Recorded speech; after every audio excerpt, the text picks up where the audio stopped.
Hello guys and welcome. Today we're going to talk about the Mexican-American War. We'll give some general information at the start and then go more in detail as we go in further, and thank you for watching. The Mexican-American War, also known in the United States as the Mexican War and in Mexico as the Intervención Estadounidense en Mexico, American Intervention in Mexico, was an armed conflict between the United States of America and the Second Federal Republic of Mexico from 1846 to 1848. It followed in the wake of the 1845 American annexation of the Republic of Texas, not formally recognized by the Mexican government, disputing the treaties of Velasco signed by the unstable Mexican caudillo President General Antonio López de Santa Anna after the Texas Revolution a decade earlier. In 1845, newly elected U.S. President James K. Polk, who saw the annexation of Texas as the first step towards further expansion of the United States, sent troops to the disputed area and a diplomatic mission to Mexico.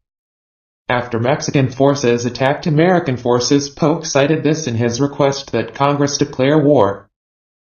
U.S. forces quickly occupied the regional capital of Santa Fe de Nuevo Mexico along the upper Rio Grande and the Pacific Coast province of Alta California, and then moved south. Meanwhile, the Pacific Squadron of the U.S. Navy blockaded the Pacific Coast farther south in Lower Baja California territory. The U.S. Army under Major General Winfield Scott eventually captured Mexico City through stiff resistance, having marched west from the port of Veracruz on the Gulf Coast, where the Americans staged their first ever amphibious landing. The 1848 Treaty of Guadalupe Hidalgo, forced onto the remnant Mexican government, ended the war and enforced the Mexican cession of the northern territories of Alta California and Santa Fe de Nuevo Mexico to the United States. The U.S. agreed to pay $15 million compensation for the physical damage of the war and assumed $3.25 million of debt already owed earlier by the Mexican government to U.S. citizens. Mexico acknowledged the loss of what became the state of Texas and accepted the Rio Grande as its northern border with the United States. The victory and territorial expansion Polk envisioned inspired great patriotism in the United States, but the war and treaty drew some criticism in the U.S. for their casualties, monetary cost, and heavy-handedness, particularly early on. The question of how to treat the new acquisitions also intensified the debate over slavery. Mexico's worsened domestic turmoil and losses of life, territory, and national prestige left it in what prominent Mexicans called a state of degradation and ruin. Background: Mexico obtained independence from Spain and the Spanish Empire with the Treaty of Córdoba in 1821. It briefly experimented with a monarchy but became a republic in 1824. This government was characterized by instability, leaving it ill-prepared for international conflict when war broke out only 2 decades later, in 1846, in the decades preceding the war. Native American raids in Mexico's sparsely settled north prompted the Mexican government to sponsor migration from the United States to the Mexican province of Texas to create a buffer. However, the newly named Texans revolted against the Mexican government of President-Dictator Antonio López de Santa Anna, who had usurped the Mexican Constitution of 1824 in the subsequent 1836 Texas Revolution, creating a republic not recognized by Mexico, which still claimed it as part of its national territory. In 1845, the Texan Republic agreed to an offer of annexation by the U.S. Congress and became the 28th state in the Union on December 29 that year. Now, with all the general information out the way, let us skip right into the history. Roots of the conflict in North Mexico. Mexico's military and diplomatic capabilities declined after it attained independence from Spain in 1821 and left the northern one-half of the country vulnerable to the Comanche, Apache, and Navajo Native Americans. The Comanche, in particular, took advantage of the Mexican state to undertake large-scale raids hundreds of miles into the country to acquire livestock for their own use and to supply an expanding market in Texas and the U.S. The northern area of Mexico was sparsely settled and not well controlled politically by the government based in Mexico City. After independence, Mexico contended with internal struggles that sometimes verged on the civil war, and the northern frontier was not a high priority. In northern Mexico, the end of Spanish rule was marked by the end of financing for presidios and for gifts to Native Americans to maintain the peace. The Comanche and Apache were successful in raiding for livestock and looting much of northern Mexico outside the scattered cities. Northern Mexico was a violent and chaotic area due to the Indian raids. The raids after 1821 resulted in the death of thousands of Mexicans, halted most transportation and communications, and decimated the ranching industry that was a mainstay of the northern economy. As a result, the demoralized civilian population of northern Mexico put up little resistance to the invading U.S. Army. Comanches of West Texas in War Regalia, c. 1830. Distance and hostile activity from Native Americans also made communications and trade between the heartland of Mexico and provinces such as Alta California and New Mexico difficult. As a result, New Mexico was dependent on the overland Santa Fe Trail trade with the United States at the outbreak of the Mexican-American War. The Mexican government's policy of settlement of U.S. citizens in its province of Tejas was aimed at expanding control into Comanche lands, the Comancheria. Instead of settlement occurring in the central and west of the province, people settled in East Texas where there was rich farmland and which was contiguous to southern U.S. slave states. As settlers poured in from the U.S., the Mexican government discouraged further settlement with its 1829 abolition of slavery. In 1836, Mexico was relatively united in refusing to recognize the independence of Texas. Mexico threatened war with the United States if it annexed the Republic of Texas. Meanwhile, U.S. President Polk's assertion of manifest destiny was focusing United States interest on westward expansion beyond its existing national borders. Designs on California during the Spanish colonial era, the Californias, i.e., the Baja California Peninsula and Alta California, were sparsely settled. After Mexico became independent, it shut down the missions and reduced its military presence. In 1842, the U.S. minister in Mexico, Waddy Thompson, Jr., suggested Mexico might be willing to cede Alta California to settle debts, saying, "As to Texas, I regard it as of very little value compared with California, the richest, the most beautiful, and the healthiest country in the world. With the acquisition of Upper California, we should have the same ascendancy on the Pacific. France and England both have had their eyes upon it." U.S. President John Tyler's administration suggested a tripartite pact that would settle the Oregon boundary dispute and provide for the cession of the port of San Francisco from Mexico. Lord Aberdeen declined to participate but said Britain had no objection to U.S. territorial acquisition there. The British minister in Mexico, Richard Pakenham, wrote in 1841 to Lord Palmerston urging to establish an English population in the magnificent territory of Upper California, saying that no part of the world offering greater natural advantages for the establishment of an English colony. By all means desirable, that California, once ceasing to belong to Mexico, should not fall into the hands of any power but England. Daring and adventurous speculators in the United States have already turned their thoughts in this direction. But by the time the letter reached London, Sir Robert Peel's Tory government, with its Little England policy, had come to power and rejected the proposal as expensive and a potential source of conflict. A significant number of influential Californios were in favor of annexation either by the United States or by the United Kingdom. Pio de Jesus Pico IV, the last governor of Alta California, was in favor of British annexation. The Republic of Texas, in 1800, Spain's colonial province of Texas, Tejas had few inhabitants, with only about 7,000 non-Indian settlers. The Spanish crown developed a policy of colonization to more effectively control the territory.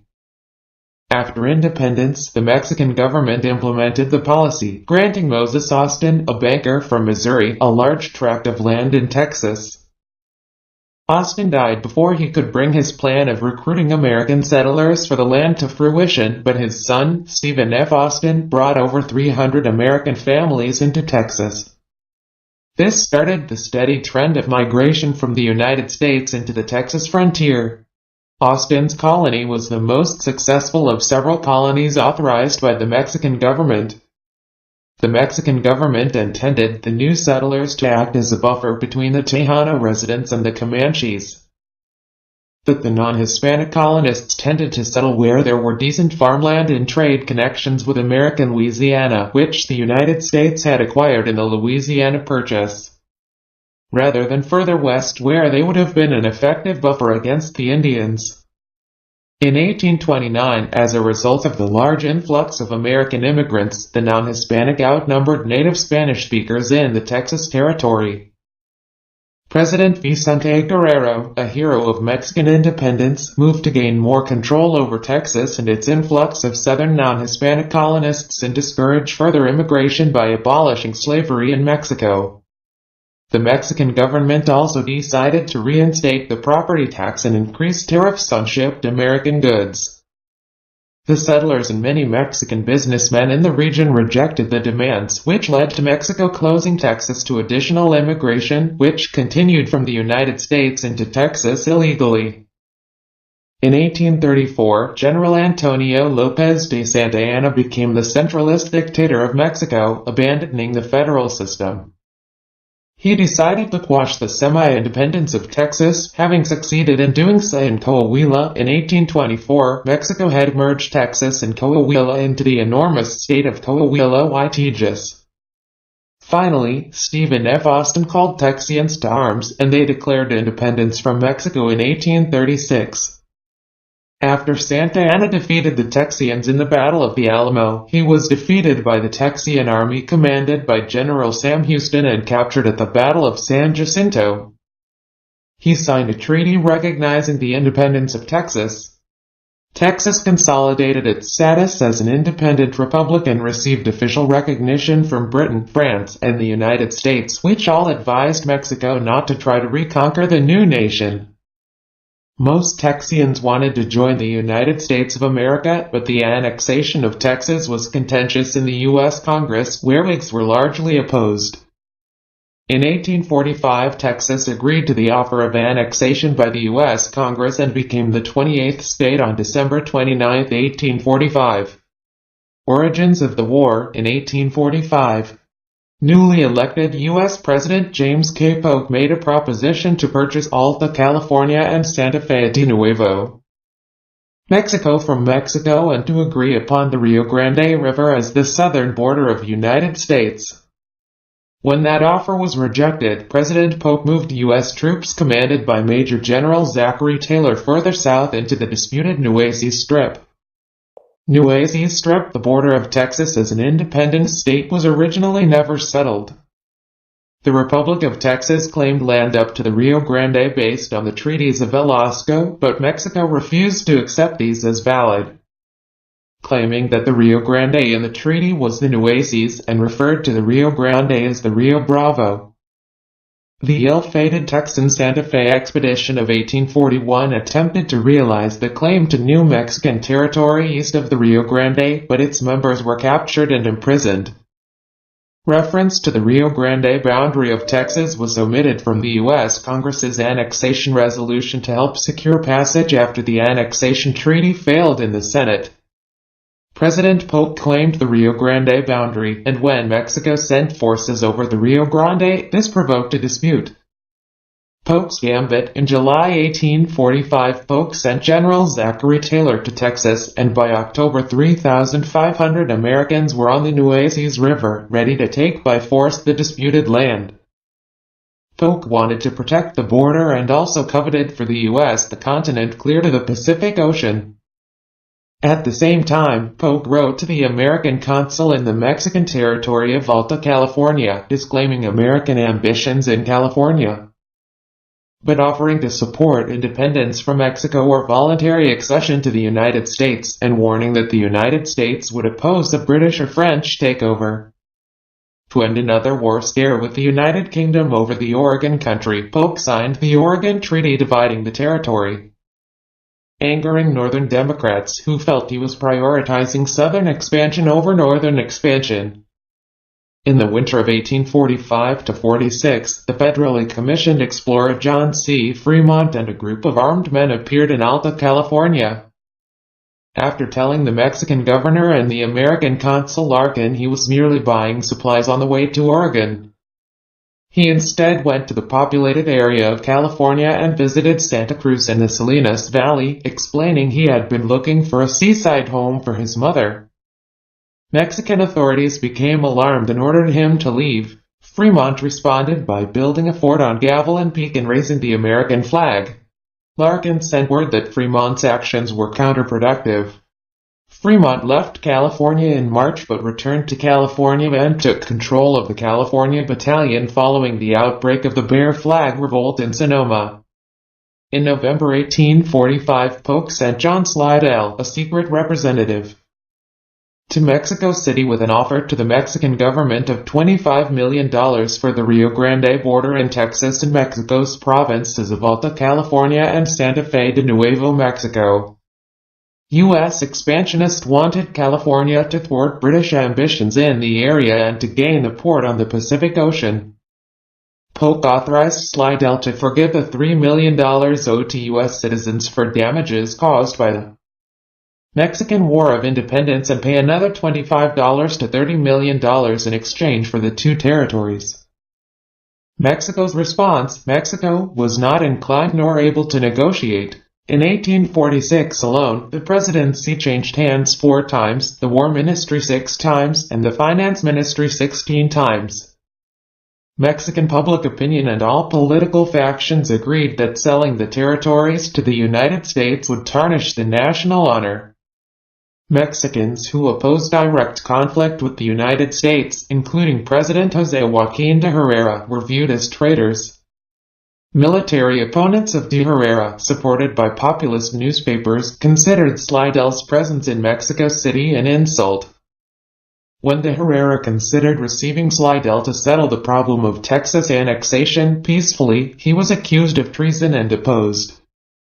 After a more nationalistic government under General Mariano Paredes Huayraga came to power, it publicly reaffirmed Mexico's claim to Texas. Slidell, convinced that Mexico should be chastised, returned to the U.S.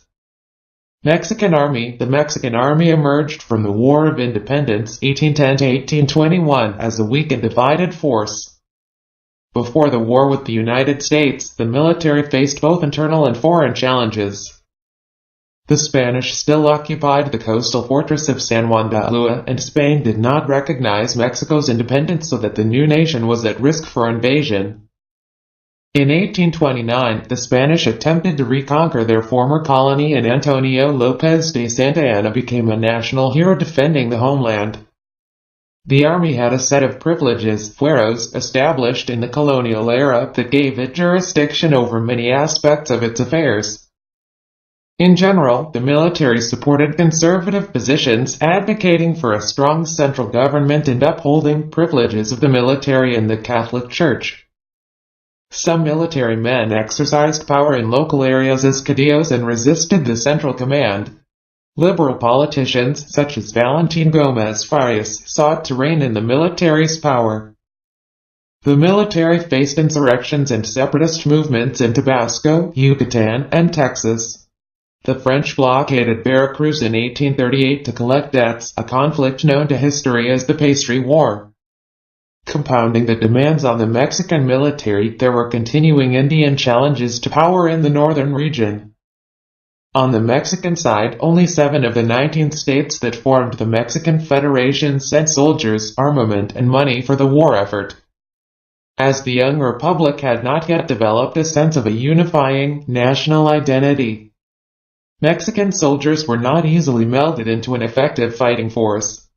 Santa Anna said, the leaders of the army did their best to train the rough men who volunteered, but they could do little to inspire them with patriotism for the glorious country they were honored to serve, according to leading conservative politician Lucas Alamán.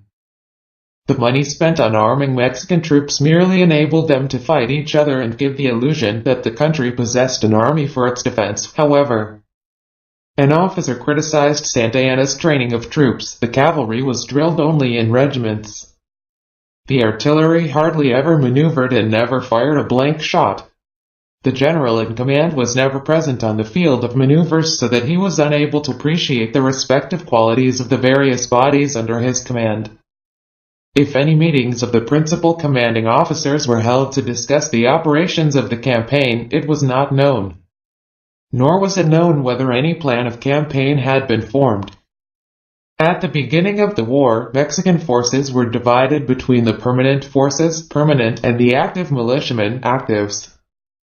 The permanent forces consisted of 12 regiments of infantry of 2 battalions each, 3 brigades of artillery, 8 regiments of cavalry, 1 separate squadron, and a brigade of dragoons. The militia amounted to 9 infantry and 6 cavalry regiments. In the northern territories of Mexico, presidial companies, presidiales, protected the scattered settlements there. One of the contributing factors to loss of the war by Mexico was the inferiority of their weapons. The Mexican army was using surplus British muskets, e.g. Brown Bess, from the Napoleonic Wars period. While at the beginning of the war the majority of American soldiers were still equipped with the very similar Springfield 1816 flintlock muskets. More reliable caplock models gained large inroads within the rank and file as the conflict progressed. Some U.S. troops carried radically modern weapons that gave them a significant advantage over their Mexican counterparts, such as the Springfield 1841 rifle of the Mississippi Rifles and the Colt Patterson revolver of the Texas Rangers. In the later stages of the war, the U.S. mounted rifles were issued Colt Walker revolvers, of which the U.S. Army had ordered 1,000 in 1846. Most significantly, throughout the war, the superiority of the U.S. artillery often carried the day. While technologically Mexican and American artillery operated on the same plane, U.S. Army training, as well as the quality and reliability of their logistics, gave U.S. guns and cannoneers a significant edge. Desertion was a major problem for the Mexican army, depleting forces on the eve of battle. Most soldiers were peasants who held loyalty to their village and family, but not to the generals who had conscripted them. Often hungry and ill, under-equipped, only partially trained, and never well paid, the soldiers were held in contempt by their officers and had little reason to fight the invading U.S. forces. Looking for their opportunity, many slipped away from camp to find their way back to their home village.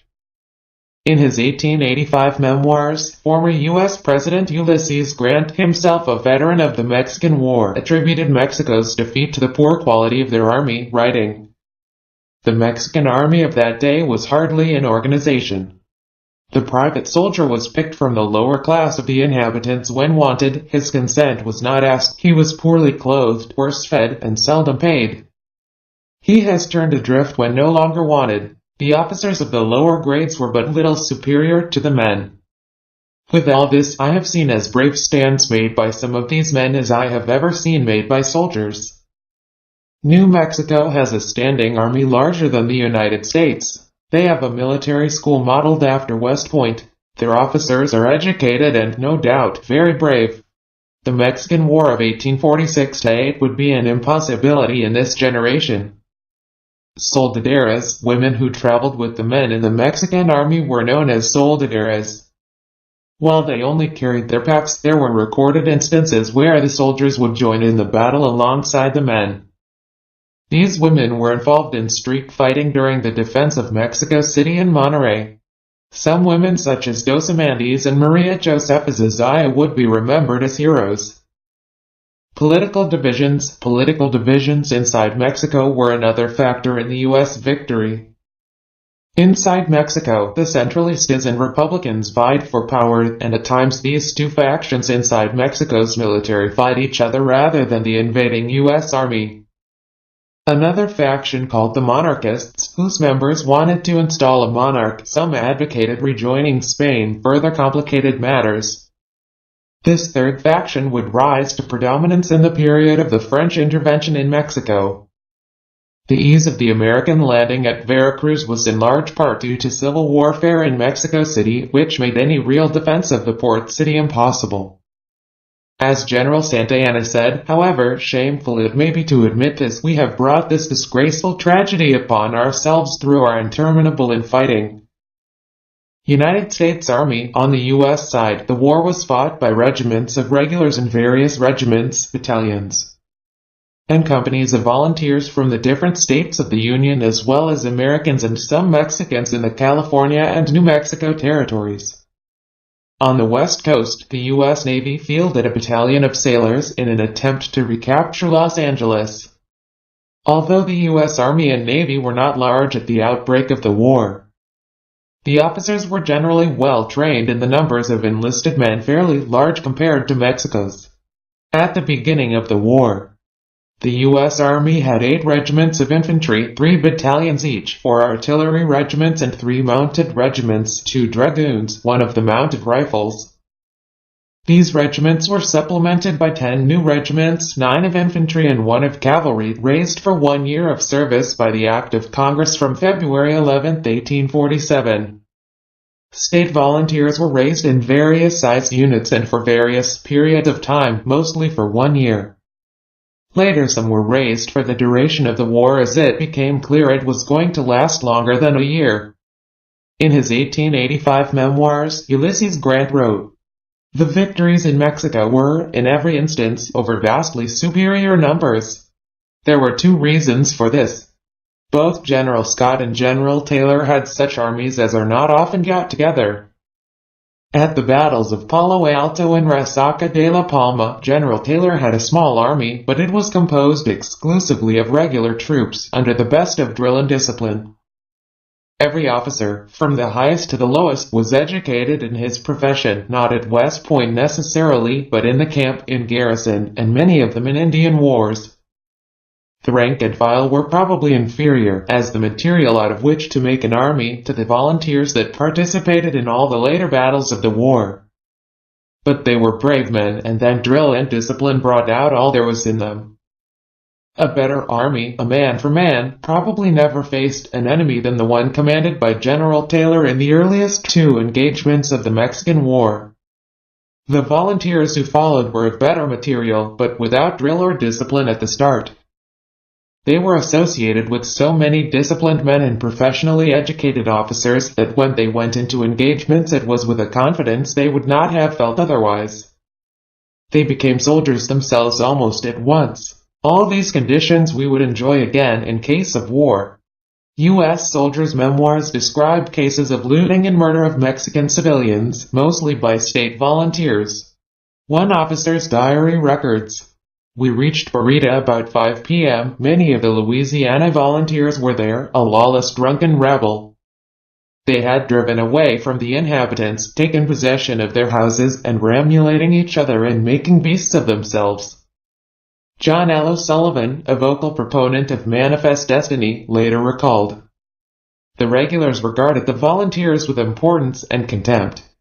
The volunteers robbed Mexicans of their cattle and corn, stole their fences for firewood, got drunk, and killed several inoffensive inhabitants of the town in the streets. Many of the volunteers were unwanted and considered poor soldiers. The expression, just like Gaines's army, came to refer to something useless. The phrase having originated when a group of untrained and unwilling Louisiana troops was rejected and sent back by General Taylor at the beginning of the war. 1,563 U.S. soldiers are buried in the Mexico City National Cemetery, which is maintained by the American Battle Monuments Commission. The outbreak of the war, in 1846, after Polk ordered General Taylor's troops into the disputed territory, Mexican forces attacked an American Army outpost Thornton Affair in the occupied territory, killing 12 U.S. soldiers and capturing 52. These same Mexican troops later laid siege to an American fort along the Rio Grande. Polk cited this attack as an invasion of U.S. territory and requested that the Congress declare war. Initial skirmish at the Nueces Strip. President Polk ordered General Taylor and his forces south to the Rio Grande, entering the territory that Mexicans disputed. Mexico laid claim to all the lands as far north as the Nueces River, about 150 miles (240 kilometers) north of the Rio Grande. The U.S. claimed that the border was the Rio Grande, citing the 1836 treaties of Velasco. However, Mexico rejected the treaties and refused to negotiate, instead still claiming all of Texas. Taylor ignored Mexican demands to withdraw to the Nueces. He constructed a makeshift fort, later known as Fort Brown, Fort Texas, on the banks of the Rio Grande opposite the city of Matamoros, Tamaulipas. The Mexican forces under General Santa Anna immediately prepared for war. On April 25, 1846, a 2,000-man Mexican cavalry detachment attacked a 70-man U.S. patrol under the command of Captain Seth Orton, which had been sent into the contested territory north of the Rio Grande and south of the Nueces River. In the Thornton Affair, the Mexican cavalry routed the patrol, killing 11 American soldiers. Regarding the beginning of the war, Ulysses S. Grant, who had opposed the war but served as an Army lieutenant in Taylor's army, claims in his personal memoirs 1885 that the main goal of the U.S. Army's advance from Nueces River to the Rio Grande was to provoke the outbreak of war without attacking first, to debilitate any political opposition to the war. The presence of United States troops on the edge of the disputed territory farthest from the Mexican settlements was not sufficient to provoke hostilities. We were sent to provoke a fight, but it was essential that Mexico should commence it. It was very doubtful whether Congress would declare war, but if Mexico should attack our troops, the executive could announce, whereas war exists by the active, etc., and prosecute the contest with vigor. Once initiated, there were but few public men who would have the courage to oppose it. Mexico showing no willingness to come to the Nueces to drive the invaders from her soil, it became necessary for the invaders to approach to within a convenient distance to be struck. Accordingly, preparations were begun for moving the army to the Rio Grande to a point near Matamoros. It was desirable to occupy a position near the largest center of population possible to reach without absolutely invading territory to which we set up no claim whatever. Further hostilities, a few days after the defeat of the U.S. troops by General Arista, the siege of Fort Texas began on May 3, 1846. Mexican artillery at Matamoros opened fire on Fort Texas, which replied with its own guns. The bombardment continued for 160 hours and expanded as Mexican forces gradually surrounded the fort. 13 U.S. soldiers were injured during the bombardment and 2 were killed. Among the dead was Jacob Brown, after whom the fort was later named. On May 8, Zachary Taylor and 2,400 troops arrived to relieve the fort. However, General Arista rushed north and intercepted him with a force of 3,400 at Palo Alto. The U.S. Army employed flying artillery, their term for horse artillery, a type of mobile light artillery that was mounted on horse carriages with the entire crew riding horses into battle. It had a devastating effect on the Mexican army, in contrast to the flying artillery of the Americans. The Mexican cannons at the Battle of Palo Alto fired at such slow velocities that it was possible for American soldiers to dodge artillery rounds. The Mexicans replied with cavalry skirmishes and their own artillery. The U.S. flying artillery somewhat demoralized the Mexican side, and seeking terrain more to their advantage, the Mexicans retreated to the far side of a dry riverbed, Resaca, during the night. It provided a natural fortification, but during the retreat, Mexican troops were scattered, making communication difficult. During the Battle of Resaca de la Palma the next day, the two sides engaged in fierce hand-to-hand combat. The U.S. cavalry managed to capture the Mexican artillery, causing the Mexican side to retreat, a retreat that turned into a rout. Fighting on unfamiliar terrain, his troops fleeing in retreat, Arista found it impossible to rally his forces. Mexican casualties were heavy, and the Mexicans were forced to abandon their artillery and baggage. Fort Brown inflicted additional casualties as the withdrawing troops passed by the fort. Many Mexican soldiers drowned trying to swim across the Rio Grande. Both these engagements were fought before the war was declared. Declarations of war. In 1846, relations between the two countries had deteriorated considerably, and on April 23, 1846, the President of Mexico issued a proclamation declaring Mexico's intent to fight a defensive war against the encroachment of the United States. On April 25, 1846, 2,000 Mexican cavalry crossed into the disputed territory and routed a small detachment of American soldiers, sparking the Thornton Affair. Polk received word of the Thornton Affair, which, added to the Mexican government's rejection of Slidell, Polk believed constituted a casus belli. His message to Congress on May 11, 1846, claimed that Mexico has passed the boundary of the United States, has invaded our territory, and shed American blood upon American soil. The U.S. Congress approved the declaration of war on May 13, 1846, after a few hours of debate with Southern Democrats in strong support. 67 Whigs voted against the war on a key slavery amendment, 63, but on the final passage, only 14 Whigs voted no, including Representative John Quincy Adams. In Mexico, although President Paredes issued a manifesto on May 23, 1846, and a declaration of a defensive war on April 23, both of which are considered by some the de facto start of the war, Mexico officially declared war by Congress on July 7, 1846. Antonio López de Santa Anna, after the U.S. declared war on Mexico in 1846. Antonio López de Santa Anna wrote a letter to Mexico City stating he did not care to return to the presidency, but would like to come out of exile in Cuba to use his military experience to reclaim Texas for Mexico. President Valentin Gómez Farías, driven to desperation, accepted the offer and allowed Santa Anna to return.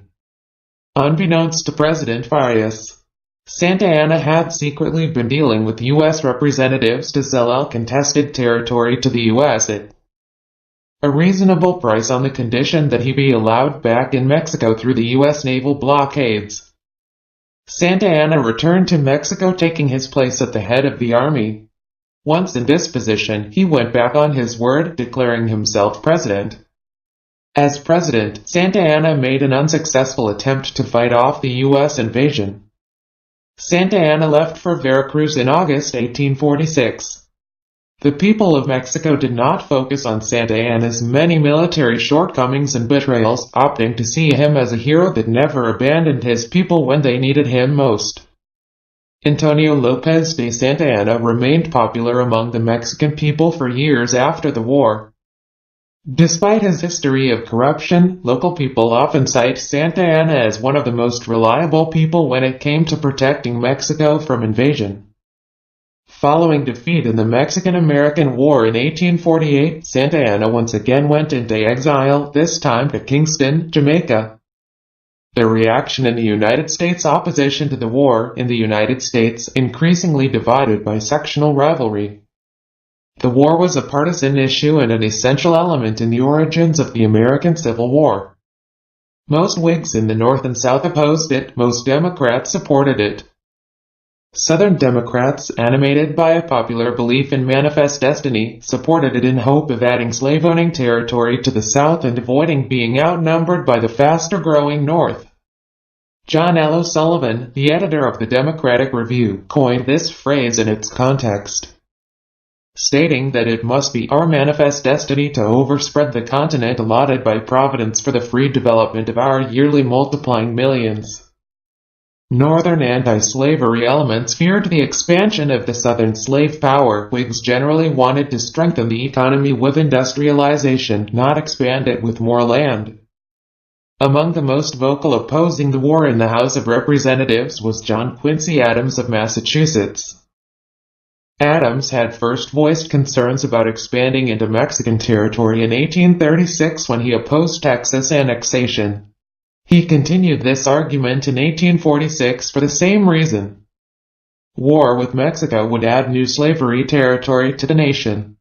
When the vote to go to war with Mexico came to a vote on May 13, Adams spoke a resounding no in the chamber. Only 13 others followed his lead.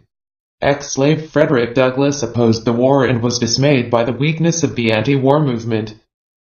The determination of our slaveholding president and the probability of his success in wringing from the people men and money to carry it on is made evident by the puny opposition arrayed against him. None seem willing to take their stand for peace at all risks. Democrats wanted more land. Northern Democrats were attracted by the possibilities in the far Northwest. Joshua Giddings led a group of dissenters in Washington, D.C. He called the war with Mexico an aggressive, unholy, and unjust war and voted against supplying soldiers and weapons. He said, "In the murder of Mexicans upon their own soil, or in robbing them of their country, I can take no part either now or hereafter. The guilt of these crimes must rest on others. I will not participate in them." Fellow Whig Abraham Lincoln contested Polk's causes for the war. Polk had said that Mexico had shed American blood upon American soil. Lincoln submitted 8 spot resolutions demanding that Polk state the exact spot where Thornton had been attacked in American bloodshed and clarify whether or not that location was actually American soil, or in fact had been claimed by Spain and Mexico. Whig Senator Thomas Corwin of Ohio gave a long speech indicting presidential war in 1847. Whig leader Robert Toombs of Georgia declared this war as nondescript. "We charge the president with usurping the war-making power, with seizing a country which had been for centuries and was then in the possession of the Mexicans. Let us put a check upon this lust of dominion. We had territory enough, heaven knew."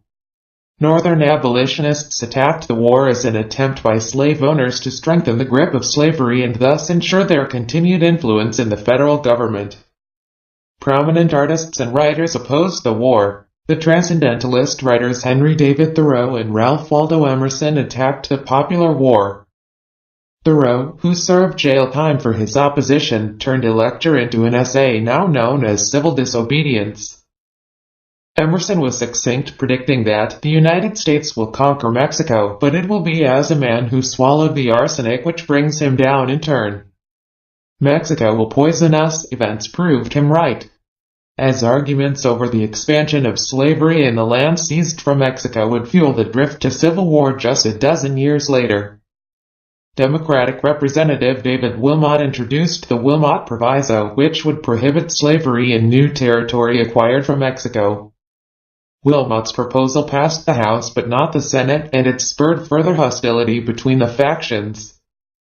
Defense of the war, besides alleging that the actions of Mexican military forces within the disputed boundary lands north of the Rio Grande constituted an attack on American soil. The war's advocates viewed the territories of New Mexico and California as only nominally Mexican possessions with very tenuous ties to Mexico.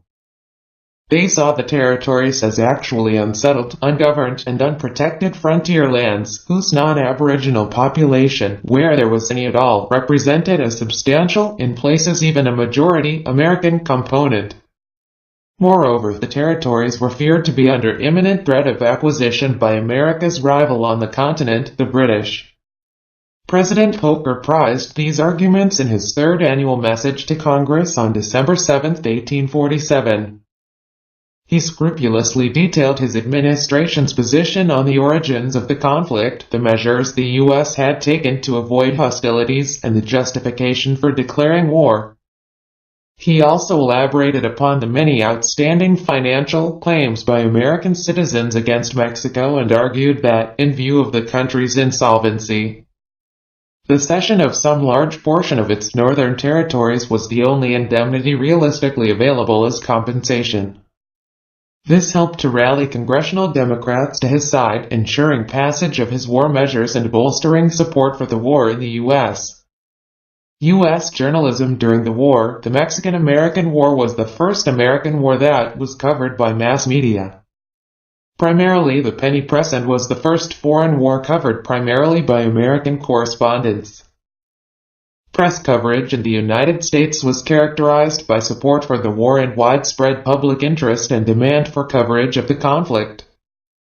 Mexican coverage of the war, both written by Mexicans and Americans based in Mexico, was affected by press censorship, first by the Mexican government and later by the American military. The coverage of the war was an important development in the U.S. with journalists as well as letter-writing soldiers giving the public in the U.S. their first-ever independent news coverage of warfare from home or abroad during the war. Inventions such as the telegraph created new means of communication that updated people with the latest news from the reporters who were on the scene. The most important of these was George Wilkins Kendall, a Northerner who wrote for the New Orleans Picayune, and whose collected dispatches from the Mexican War constitute an important primary source for the conflict. With more than a decade's experience reporting the urban crime, the penny press realized the public's voracious demand for astounding war news. Moreover, Shelley Street demonstrates that the print revolution, the 1830s to 1840s, which preceded the U.S.-Mexican War, made it possible for the distribution of cheap newspapers throughout the country. This was the first time in American history that accounts by journalists, instead of opinions of politicians, had great influence in shaping people's opinions about and attitudes toward war. Along with written accounts of the war, there were war artists giving a visual dimension to the war at the time and immediately afterward. Carl Nable's visual depictions of the war are well known. By getting constant reports from the battlefield, Americans became emotionally united as a community. News about the war always caused extraordinary popular excitement. In the spring of 1846, news about Zachary Taylor's victory at Palo Alto brought up a large crowd that met in a cotton textile town of Lowell, Massachusetts. New York celebrated the twin victories of Veracruz and Buena Vista in May 1847. Among fireworks and illuminations, they had a grand procession of about 400,000 people. Generals Taylor and Scott became heroes for their people and later became presidential candidates. Conduct of the war. After the declaration of war on May 13, 1846, U.S. forces invaded Mexican territory on two main fronts. The U.S. War Department sent a U.S. cavalry force under Stephen W. Kearny to invade western Mexico from Jefferson Barracks and Fort Leavenworth, reinforced by a Pacific Fleet under John D. Sloat. This was done primarily because of concerns that Britain might also try to seize the area. Two more forces, one under Johnny Wool and the other under Taylor, were ordered to occupy Mexico as far south as the city of Monterrey. New Mexico Campaign. In Santa Fe, Governor Manuel Armijo wanted to avoid battle, but on August 9, Catholic priests Diego Archuleta, the young regular army commander, and the young militia officers Manuel Chaves and Miguel Pino forced him to muster a defense. Armijo set up a position in Apache Canyon, a narrow pass about 10 miles, 16 kilometers, southeast of the city. However, on August 14, before the American army was even in view, he decided not to fight. An American named James McGoffin claimed he had convinced Armijo and Archuleta to follow this course. An unverified story says he bribed Armijo. When Pino, Chaves, and some of the militiamen insisted on fighting, Armijo ordered the cannon pointed at them. The New Mexican army retreated to Santa Fe, and Armijo fled to Chihuahua. Kearny and his troops encountered no Mexican forces when they arrived on August 15. Kearny and his force entered Santa Fe and claimed the New Mexico territory for the United States without a shot being fired. Kearny declared himself the military governor of the New Mexico territory on August 18 and established a civilian government. American officers with a background in law drew up a temporary legal system for the territory called the Kearny Code. Kearny then took the remainder of his army west to Alta California. When he departed with his forces for California, he left Colonel Sterling Price in command of U.S. forces in New Mexico. He appointed Charles Bent as New Mexico's first territorial governor. Following Kearny's departure, dissenters in Santa Fe plotted a Christmas uprising. When the plans were discovered by the U.S. authorities, the dissenters postponed the uprising. They attracted numerous Indian allies, including Puebloan peoples, who also wanted to push the Americans from the territory. On the morning of January 19, 1847, the insurrectionists began the revolt in Don Fernando de Taos, present-day Taos, New Mexico, which later gave it the name the Taos Revolt. They were led by Pablo Montoya, a New Mexican, and Tomas Romero, a Taos Pueblo Indian also known as Tomasito, Little Thomas. Romero led an Indian force to the house of Governor Charles Bent, where they broke down the door, shot Bent with arrows, and scalped him in front of his family. They moved on, leaving Bent still alive, with his wife Ignacia and children, and the wives of friends Kit Carson and Thomas Boggs. The group escaped by digging through the adobe walls of their house into the one next door. When the insurgents discovered the party, they killed Bent but left the women and children unharmed. The next day a large armed force of approximately 500 New Mexicans and Pueblo attacked and laid siege to Simeon Turley's mill in Arroyo Hondo, several miles outside of Taos. Charles Autobes, an employee at the mill, saw the men coming. He rode to Santa Fe for help from the occupying U.S. forces. 8 to 10 mountain men were left at the mill for defense. After a day-long battle, only 2 of the mountain men survived, John David Albert and Thomas Tate Tobin, Autobes' half-brother. Both escaped separately on foot during the night. The same day, New Mexican insurgents killed 7 American traders who were passing through the village of Mora. At most, 15 Americans were killed in both actions on January 20th. The U.S. military moved quickly to quash the revolt. Price led more than 300 U.S. troops from Santa Fe to Taos, together with 65 volunteers, including a few New Mexicans. Organized by Saren Streetbrain, the business partner of the brothers William and Charles Bent. Along the way, the combined forces beat back a force of some 1,500 New Mexicans and Pueblo at Santa Cruz de la Cañada and at Embudo Pass. The insurgents retreated to Taos Pueblo, where they took refuge in the thick-walled adobe church. During the ensuing battle, the U.S. breached a wall of the church and directed cannon fire into the interior, inflicting many casualties and killing about 150 rebels. They captured 400 more men after close hand-to-hand fighting. Only 7 Americans died in the battle. California Campaign, although the U.S. declared war against Mexico on May 13, 1846. It took almost 3 months until early August 1846 for a definitive word of Congress's declaration of war to get to California.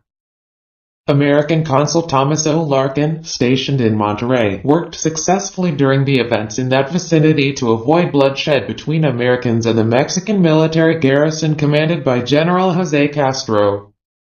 The senior military officer in California, Captain John C. Fremont, leading a U.S. Army topographical expedition to survey the Great Basin, entered the Sacramento Valley in December 1845. Fremont's party was at Upper Klamath Lake, Oregon Territory when it received word that war between Mexico and the U.S. was imminent. The party then returned to California. Mexico had issued a proclamation that unnaturalized foreigners were no longer permitted to have landed in California and were subject to expulsion. With rumors swirling that General Castro was massing an army against them, American settlers in the Sacramento Valley banded together to meet the threat. On June 14, 1846, 34 American settlers seized control of the undefended Mexican government outpost of Sonoma to forestall Castro's plans. One settler created the Bear flag and raised it over Sonoma Plaza. Within a week, 70 more volunteers joined the rebels' force, which grew to nearly 300 in early July. This event, led by William B. Ide, became known as the Bear Flag Revolt. On June 25, Fremont's party arrived to assist in an unexpected military confrontation. San Francisco, then called Yerba Buena, was occupied by the Bear Flaggers on July 2. On July 5, Fremont's California Battalion was formed by combining his forces with many of the rebels. Commodore John D. Sloat, commander of the U.S. Navy's Pacific Squadron near Mazatlan, Mexico, had received orders to seize San Francisco Bay and blockade California ports when he was positive that war had begun.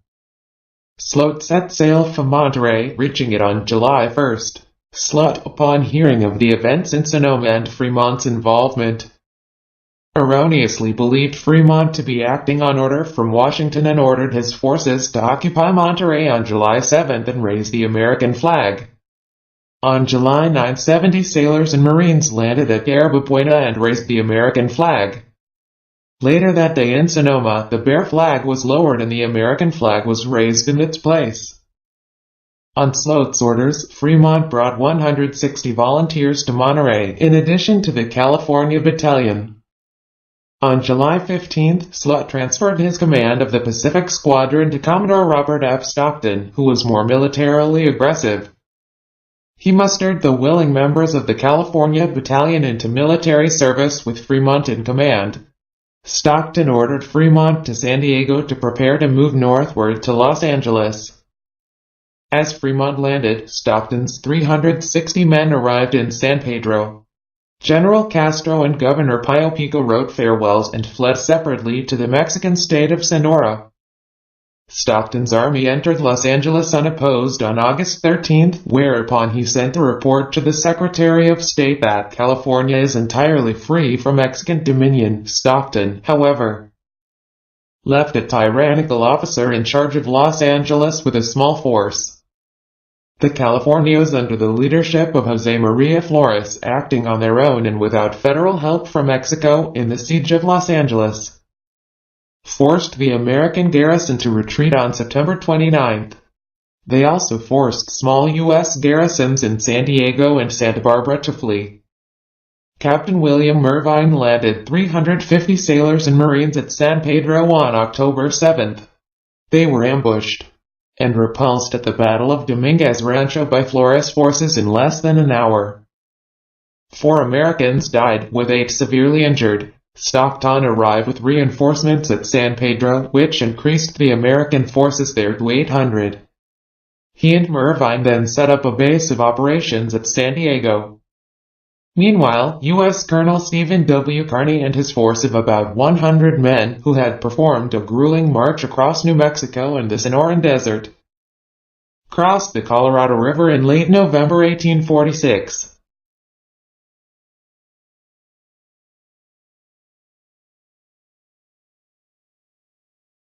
Stockton sent a 35-man patrol from San Diego to meet them.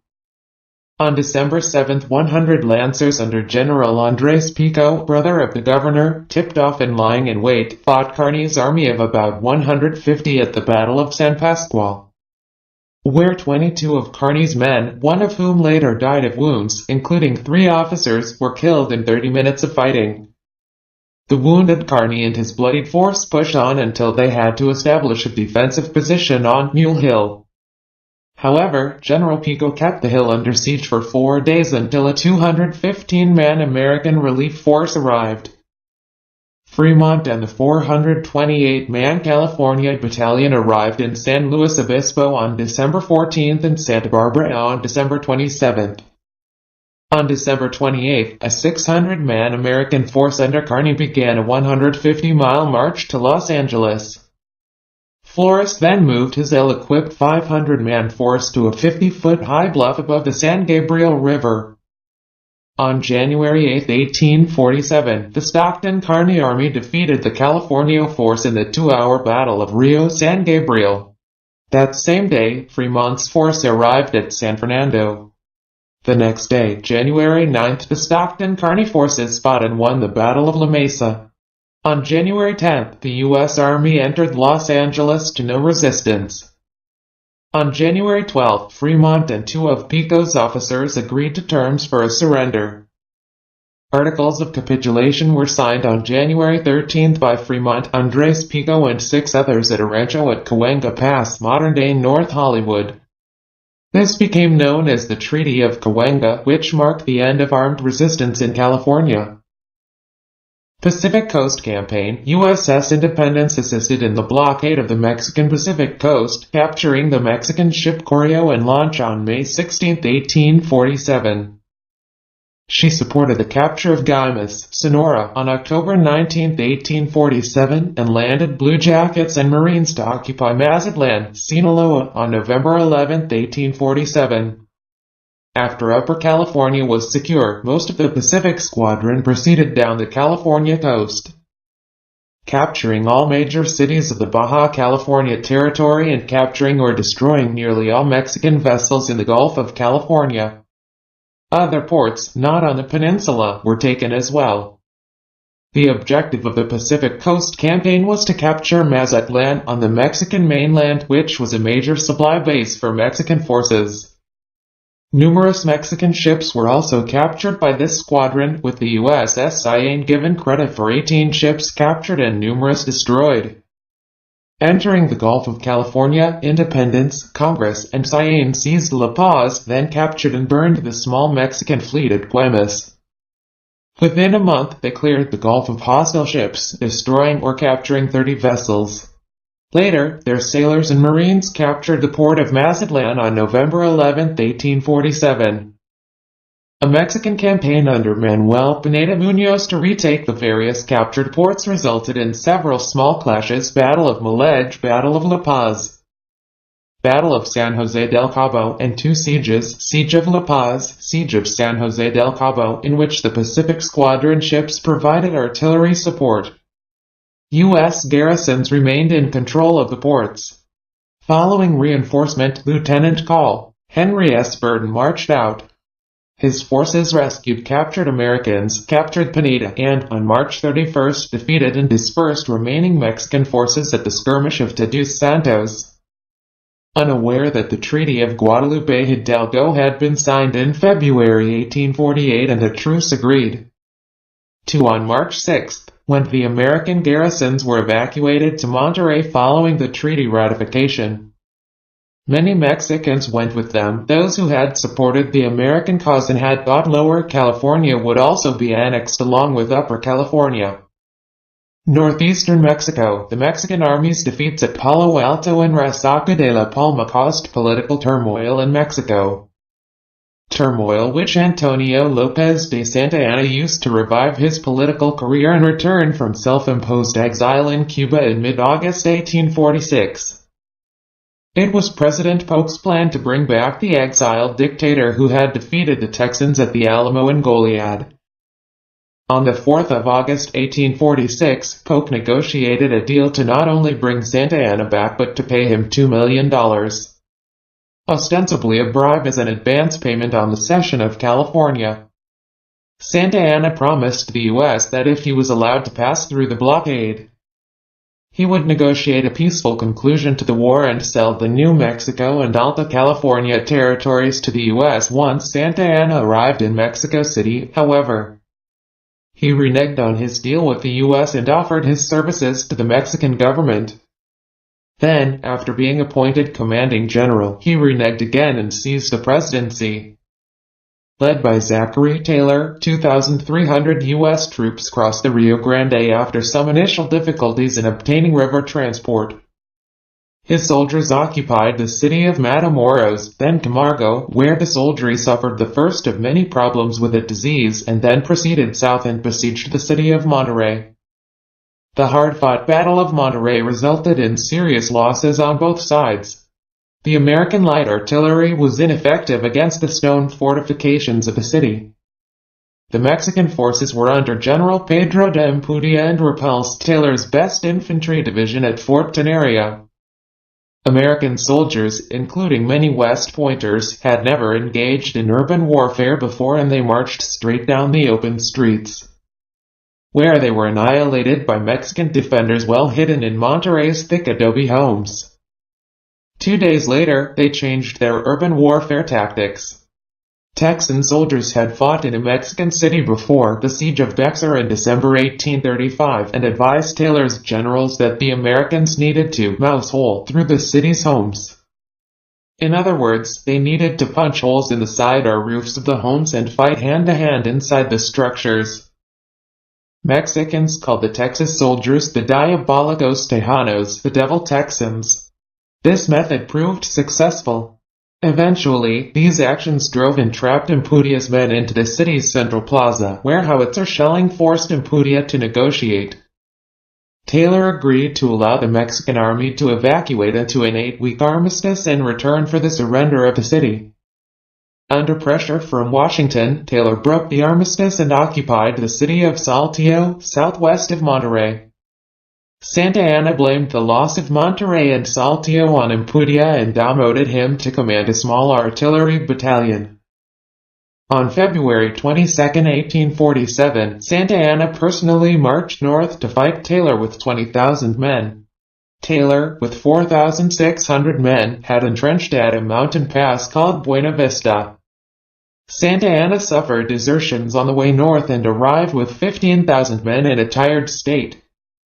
He demanded and was refused surrender of the U.S. Army. He attacked the next morning.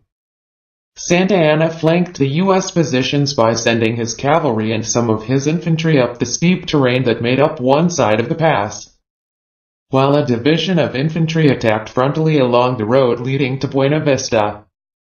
Furious fighting ensued, during which the U.S. troops were nearly routed but managed to cling to their entrenched position thanks to the Mississippi Rifles, a volunteer regiment led by Jefferson Davis, who formed them into a defensive V formation.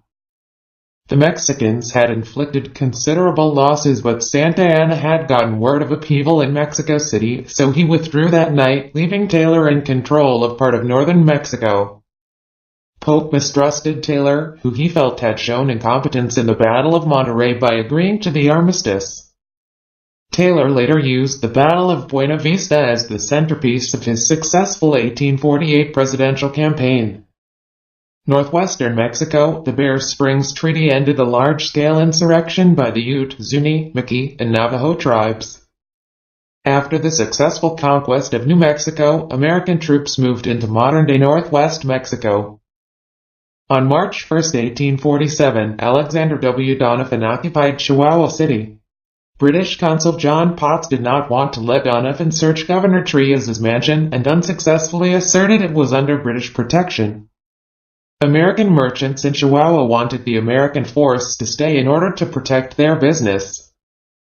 Major William Gilpin advocated a march on Mexico City and convinced a majority of officers, but Donovan subverted this plan. Then in late April, Taylor ordered the 1st Missouri Mounted Volunteers to leave Chihuahua and join him at Saltillo.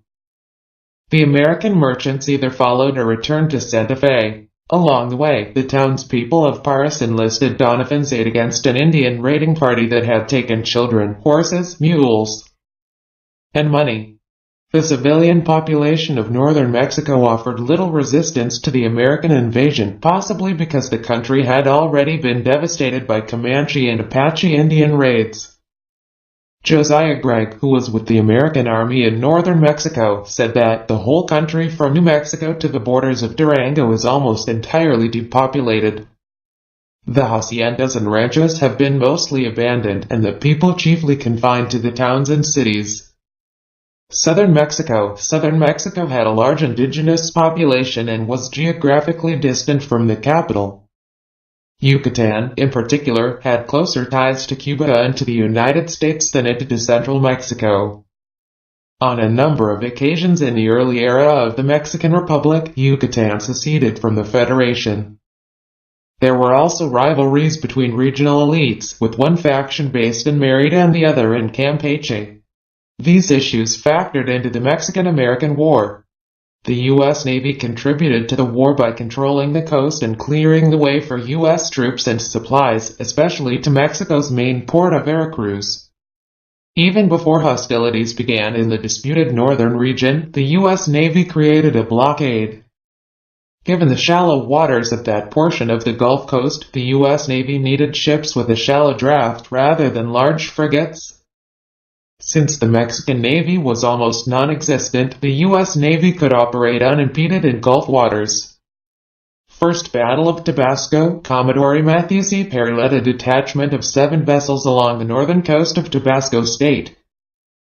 Perry arrived at the Tabasco River, now known as the Grijalva River, on October 22, 1846, and seized the town port of Frontera along with 2 of their ships. Leaving a small garrison, he advanced with his troops towards the town of San Juan Bautista, Villahermosa today. Perry arrived in the city of San Juan Bautista on October 25, seizing 5 Mexican vessels. Colonel Juan Bautista Tracanis, Tabasco departmental commander at that time, set up barricades inside the buildings. Perry realized that the bombing of the city would be the only option to drive out the Mexican army and to avoid damage to the merchants of the city. withdrew its forces, preparing them for the next day. On the morning of October 26th, as Perry's fleet prepared to start the attack on the city, the Mexican forces began firing at the American fleet. The U.S. bombing began to yield the square so that the fire continued until evening. Before taking the square, Perry decided to leave and return to the port of Frontera, where he established a naval blockade to prevent supplies of food and military supplies from reaching the state capital. Second Battle of Tabasco, on June 13, 1847, Commodore Perry assembled the Mosquito fleet and began moving towards the Grijalva River, towing 47 boats that carried a landing force of 1,173. On June 15, 12 miles, 19 kilometers below San Juan Bautista, the fleet ran through an ambush with little difficulty. Again at an S-curve in the river known as the Devil's Bend, Perry encountered Mexican fire from a river fortification known as the Colmena Redoubt. But the fleet's heavy naval guns quickly dispersed the Mexican force. On June 16, Perry arrived at San Juan Bautista and commenced bombing the city. The attack included 2 ships that sailed past the fort and began shelling it from the rear. David D. Porter led 60 sailors ashore and seized the fort, raising the American flag over the works. Perry and the landing force arrived and took control of the city around 1400. Yucatan. The U.S. was concerned with the extension of British power in the Caribbean, especially Spanish Cuba, as well as the strategic Yucatan Peninsula.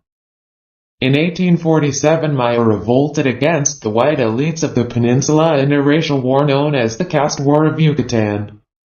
Jefferson Davis, then a senator from Mississippi, argued in Congress that the president needed no further powers to intervene in Yucatan since the war with Mexico was underway.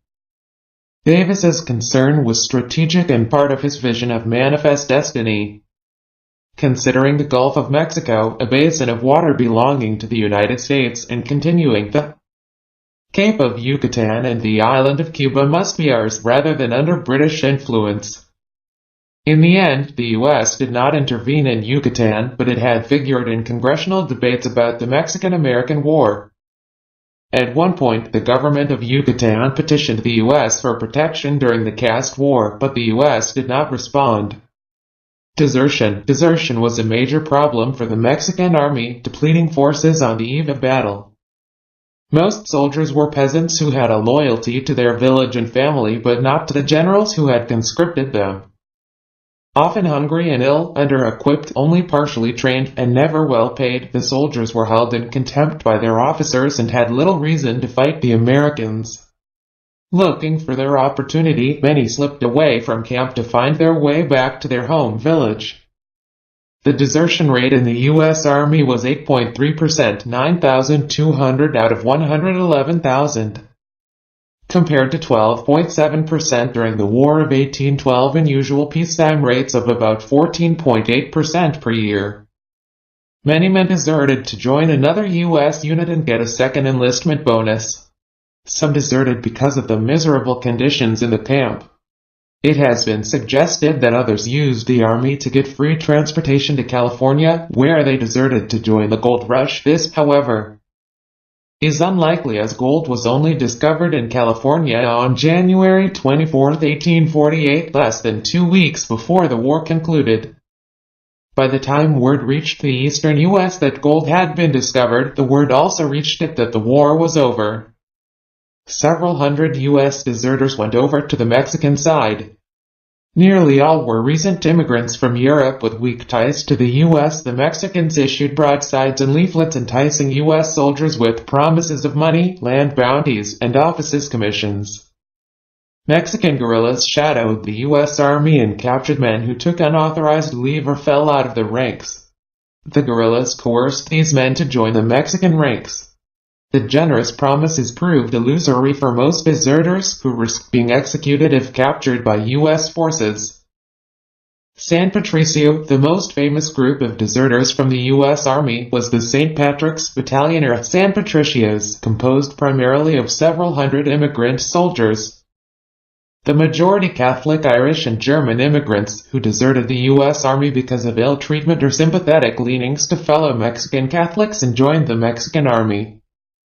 The battalion also included Canadians, English, French, Italians, Poles, Scots, Spaniards, Swiss, and Mexican people, many of whom were members of the Catholic Church. Most of the battalion were killed in the Battle of Churubusco. About 100 were captured by the U.S. and roughly half of the San Patricios were tried and were hanged as deserters following their capture at Churubusco in August 1847. The leader, John Riley, was merely branded since he had deserted before the war started. Scott's Mexico City campaign landings and the siege of Veracruz, rather than reinforce Taylor's army for a continued advance, President Polk sent a second army under General Winfield Scott, which was transported to the port of Veracruz by sea to begin an invasion of the Mexican heartland. On March 9, 1847, Scott performed the first major amphibious landing in U.S. history in preparation for the siege of Veracruz. A group of 12,000 volunteer and regular soldiers successfully offloaded supplies, weapons, and horses near the walled city using specially designed landing crafts. Included in the invading force were Robert E. Lee, George Meade, Ulysses S. Grant, James Longstreet, and Thomas Stonewall Jackson. The city was defended by Mexican General Juan Morales with 3,400 men. Mortars and naval guns under Commodore Matthew C. Perry were used to reduce the city walls and harass defenders. After a bombardment on March 24, 1847, the walls of Veracruz had a 30-foot gap. The city replied the best it could with its own artillery. The effect of the extended barrage destroyed the will of the Mexican side to fight against a numerically superior force, and they surrendered the city after 12 days under siege. U.S. troops suffered 80 casualties, while the Mexican side had around 180 killed and wounded, about half of whom were civilian. During the siege, the U.S. side began to fall victim to yellow fever. Advance on Puebla. Scott then marched westward on April 2, 1847, toward Mexico City with 8,500 healthy troops, while Santa Anna set up a defensive position in a canyon around the main road about 50 miles 80 kilometers northwest of Veracruz, near the hamlet of Cerro Gordo.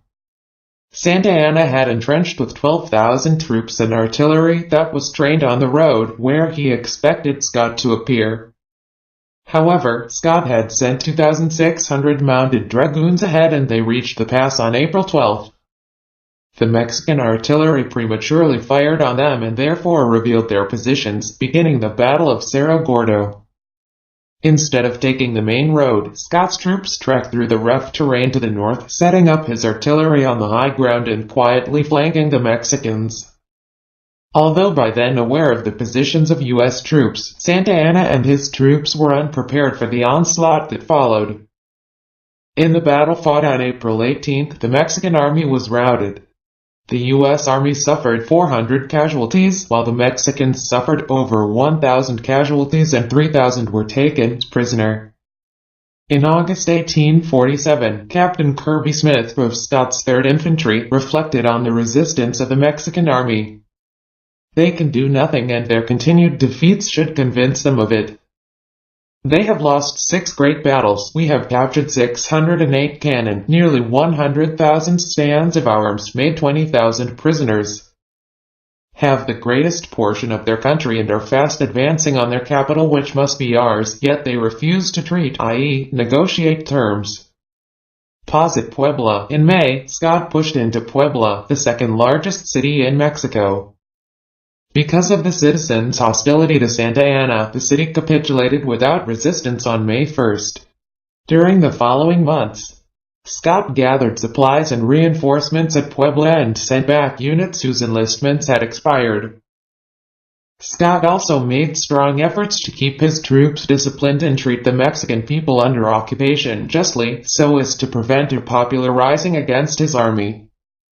Advance on Mexico City and its capture, with guerrillas harassing his line of communications back to Veracruz, Scott decided not to weaken his army to defend Puebla but Leaving only a garrison at Puebla to protect the sick and injured recovering there, advanced on Mexico City on August 7 with his remaining force. The capital was laid open in a series of battles around the right flank of the city defenses, the Battle of Contreras and Battle of Churubusco. After Churubusco, fighting halted for an armistice and peace negotiations which broke down on September 6, 1847. With the subsequent battles of Molino del Rey and of Chapultepec and the storming of the city gates, the capital was occupied. Scott became military governor of occupied Mexico City. His victories in this campaign made him an American national hero. Battle of Chapultepec. The Battle of Chapultepec was an encounter between the Mexican Army and the United States on the castle of Chapultepec in Mexico City. At this time, this castle was a renowned military school in Mexico City. After the battle, which ended in an American victory, the legend of Los Niños Héroes was born. Although not confirmed by historians, 6 military cadets between the ages of 13 and 17 stayed in the school instead of evacuating. They decided to stay and fight for Mexico. These Niños Héroes, hero children, became icons in Mexico's pantheon of heroes. Rather than surrender to the U.S. Army, some military cadets leapt from the castle walls. A cadet named Juan Escutia wrapped himself in the Mexican flag and jumped to his death. Santa Anna's last campaign. In late September 1847, Santa Anna made one last attempt to defeat the Americans by cutting them off from the coast. General Joaquin Rey began the siege of Puebla, soon joined by Santa Anna, but they failed to take it before the approach of a relief column from Veracruz under Brig.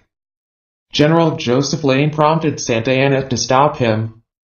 Puebla was relieved by General Lane October 12, 1847, following his defeat of Santa Anna at the Battle of Huamantla on October 9, 1847. The battle was Santa Anna's last.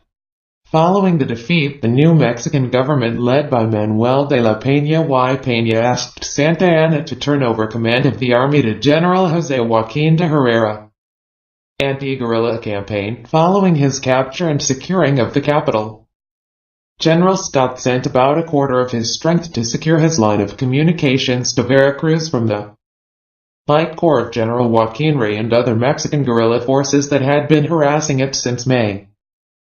He strengthened the garrison of Puebla and by November had added a 1,200-man garrison at Jalapa, established 750-man posts along the National Road, the main route between the port of Veracruz and the capital, at the pass between Mexico City and Puebla at Rio Frio, at Pirot and San Juan on the road between Jalapa and Puebla, and at Puente Nacional between Jalapa and Veracruz. He had also detailed an anti-guerrilla brigade under Brig. General Joseph Lane to carry the war to the Light Corps and other guerrillas. He ordered that convoys would travel with at least 1,300-man escorts. Victories by General Lane over the Light Corps at Atlisco, October 18, 1847, at Izúcar de Matamoros in November 23, 1847, and at Galaxar Pass in November 24, 1847, ended the threat of General Rey. Later a raid against the guerrillas of Padre Jarauta at Zacaltipan, February 25, 1848, further reduced guerrilla raids on the American line of communications. After the two governments concluded a truce to await ratification of the peace treaty, on March 6, 1848, formal hostilities ceased. However, some bands continued in defiance of the Mexican government until the American evacuation in August. Some were suppressed by the Mexican army or, like Padre Jarauta, executed. Treaty of Guadalupe Hidalgo. Outnumbered militarily and with many of its large cities occupied, Mexico could not defend itself. The country was also faced with many internal divisions, including the caste war of Yucatan. The Treaty of Guadalupe Hidalgo, signed on February 2, 1848 by American diplomat Nicholas Trust and Mexican plenipotentiary representatives Luis G. Cuevas, Bernardo Gauto, and Miguel Atrastain, ended the war. The treaty gave the U.S. undisputed control of Texas, established the U.S.-Mexican border of the Rio Grande, and ceded to the United States the present-day states of California, Nevada, and Utah, most of New Mexico, Arizona and Colorado, and parts of Texas, Oklahoma, Kansas, and Wyoming. In return, Mexico received $15 million, $434 million today, less than half the amount the U.S. had attempted to offer Mexico for the land before the opening of hostilities, and the U.S. agreed to assume $3.25 million, $94 million today, in debts that the Mexican government owed to U.S. citizens. The treaty was ratified by the U.S. Senate by a vote of 38 to 14 on March 10, and by Mexico through a legislative vote of 51 to 34 and a Senate vote of 33 to 4 on May 19. News that New Mexico's Legislative Assembly had passed an act for organization of a U.S. territorial government helped ease Mexican concern about abandoning the people of New Mexico. The acquisition was a source of controversy, especially among U.S. politicians who had opposed the war from the start. A leading anti-war U.S. newspaper, the Whig National Intelligencer, sardonically concluded that, "We take nothing by conquest. Thank God." Jefferson Davis introduced an amendment giving the U.S. most of northeastern Mexico, which failed 44 to 11. This amendment was supported by both senators from Texas, Sam Houston and Thomas Jefferson Rusk, Daniel S. Dickinson of New York, Stephen A. Douglas of Illinois, Edward A. Hannigan of Indiana, and one each from Alabama, Florida, Mississippi, Ohio, Missouri, and Tennessee. Most of the leaders of the Democratic Party, Thomas Hart Benton, John C. Calhoun, Herschel V. Johnson, Lewis Cass, James Murray Mason of Virginia, and Ambrose Hundley Sevier, were opposed an amendment by Whig Senator George Edmund Badger of North Carolina to exclude New Mexico and Upper California lost 35 to 15. With 3 Southern Whigs voting with the Democrats. Daniel Webster was bitter that 4 New England senators made deciding votes for acquiring the new territories. The acquired lands west of the Rio Grande are traditionally called the Mexican Cession in the U.S., as opposed to the Texas annexation 2 years earlier. Though division of New Mexico down the middle at the Rio Grande never had any basis either in control or Mexican boundaries. Mexico never recognized the independence of Texas before the war, and did not cede its claim to territory north of the Rio Grande or Gila River until this treaty. Before ratifying the treaty, the U.S. Senate made 2 modifications, changing the wording of Article 9, which guaranteed Mexicans living in the purchased territories the right to become U.S. citizens, and striking out Article 10, which conceded the legitimacy of land grants made by the Mexican government. On May 26, 1848, when the 2 countries exchanged ratifications of the Treaty of Guadalupe Hidalgo, they further agreed to a 3-article protocol known as the Protocol of Querétaro to explain the amendments. The first article claimed that the original Article 9 of the treaty, although replaced by Article 3 of the Treaty of Louisiana, would still confer the rights delineated in Article 9. The second article confirmed the legitimacy of land grants under Mexican law. The protocol was signed in the city of Querétaro by A.H. Sevier, Nathan Clifford, and Luis de la Rosa. Article 11 offered a potential benefit to Mexico, in that the U.S. pledged to suppress the Comanche and Apache raids that had ravaged northern Mexico and pay restitutions to the victims of raids it could not prevent. However, the Indian raids did not cease for several decades after the treaty, although a cholera epidemic reduced the numbers of the Comanche in 1849. Robert Letcher, U.S. Minister to Mexico in 1850, was certain that miserable 11th article would lead to the financial ruin of the U.S. if it could not be released from its obligations.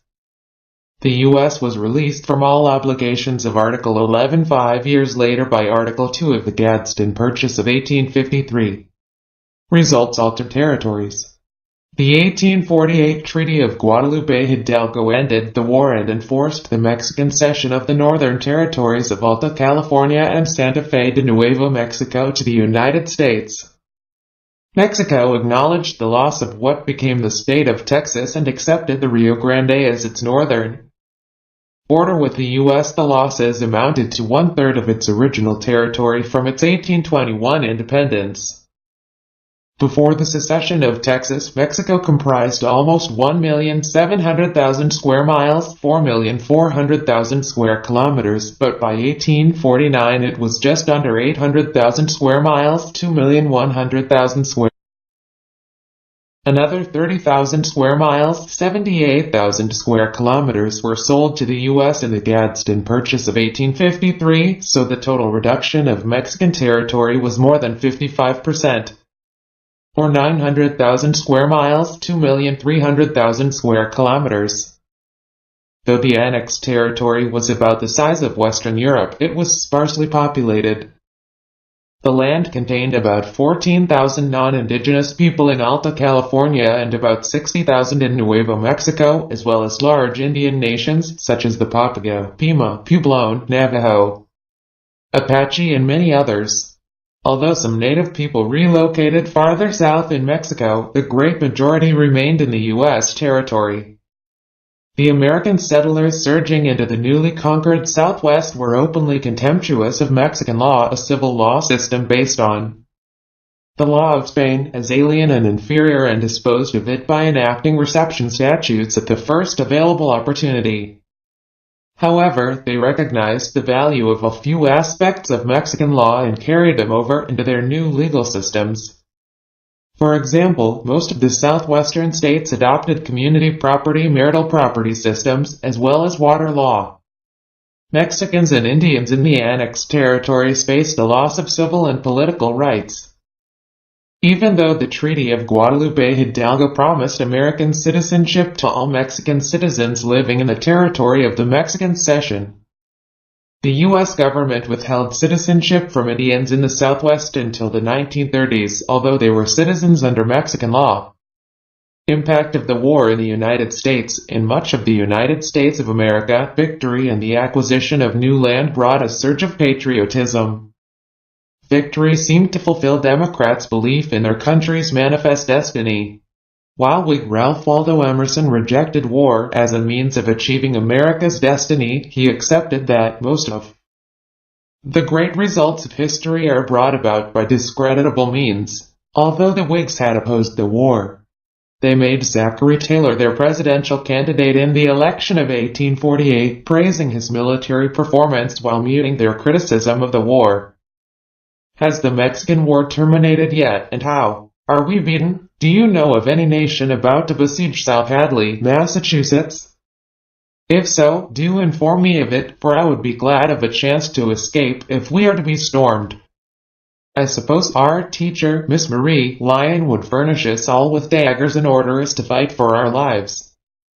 The 16-year-old Emily Dickinson, writing to her older brother, Austin, in the fall of 1847, shortly after the Battle of Chapultepec, a month before the end of the war, Polk was criticized in a United States House of Representatives amendment to a bill praising Major General Zachary Taylor for a war unnecessarily and unconstitutionally begun by the President of the United States.